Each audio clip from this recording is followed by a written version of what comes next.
Mantık-ı Tair, Feriduddin Attar. Doğan'ın hikayesi. Doğan, başı dik bir şekilde kuşlar topluluğunun önüne çıktı. Yüce sırlar üstündeki perdeyi kaldırdı. Serdarlığını anlatıp durdu. Bütün özelliklerinden bahsedip övündü. Dedi ki, ben padişahın eline olan sevdamdan bütün zamane halktan gözümü yumdum. Ayağım padişahın elinde olsun diye başımı külah koyup gözlerimi kapattım. Kendimi edep yolunda çok iyi bir şekilde yetiştirdim ve murtazlar gibi ağır riyazetler çektim. Beni padişahın huzuruna götürdüklerinde huzurda bulunmanın adabından haberdar olarak götürsünler istedim. Ben Simurg'u rüyamda bile göremem. Dolayısıyla neden beyhude yere ona doğru koşayım? Padişahın elinden bir lokma yiyecek yeter bana. Bu dünyada bu menzilet bana yeter. Madem ki yola çıkmaya gücüm yok, hiç olmazsa padişahın elinde kalıp da yüceleyim. Ben bu sonu olmayan vadilere doğru yola çıkmaktansa en iyisi padişaha layık olmaya çalışayım. Ben padişahın karşısına geçip bir ömür rahatlık içinde yaşamaya karar vermişim. Gâh padişahı beklerim, gâh padişahın şevkinden ava çıkarım.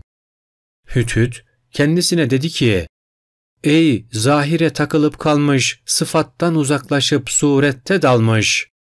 Eğer padişaha sultan olma babında denk bir bulunacak olursa padişahlık ona hiç yaraşır mı?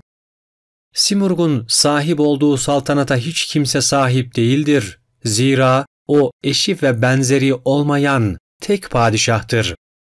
Ülkesinin her bir köşesinde akılsızlığından dolayı bir lider çıkaran kimse padişah olamaz. Gerçek padişah eşi ve benzeri olmayandır. Onun vefadan ve idareden başka işi yoktur. Dünya padişahları bir gün vefakarlık ederlerse başka bir günde zulmederler. Şüphesiz dünya padişahlarına daha yakın olanın işi ve akıbeti daha da karanlıktır. Böyle insanlar daima padişahın korkusuyla yaşarlar ve her zaman canları tehlikelerle karşı karşıyadır. Dünya padişahları ateş misalidir. Onlardan ırak dur. Zira onlardan ırak olmak daha iyidir. Bu yüzden halkı padişahlardan uzaklaştıran muhafızlar vardır ve padişahtan uzaklaşsın derler. Yüce yaratılışlı bir padişah vardı. Gümüş tenli bir cariyeye aşık oldu. Cariyeye o kadar aşık olmuştu ki bir an bile onsuz ne oturabiliyor ne de huzur bulabiliyordu. Padişah onu diğer cariyelerden üstün tutuyor ve daima gözü önünde bulunduruyordu. Padişah sarayında ok atacağı zaman o cariye korkusundan adeta eriyordu. Zira padişah her zaman bir elmayı hedef alır ve bu elmayı da cariyenin başı üstüne koyardı.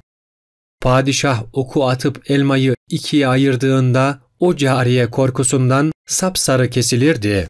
Durumdan habersiz olan biri cariye dedi ki, gül gibi yüzün neden altın gibi sarardı? Padişahın yanında bu kadar yüce bir menziletin var. Peki neden yüzün sararmış? Anlat bakalım.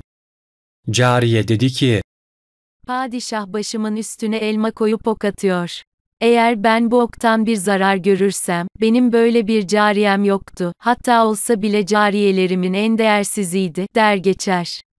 Yok, eğer padişahın oku hedefini bulursa herkes, bu padişahın bahtındandır, deyip geçer.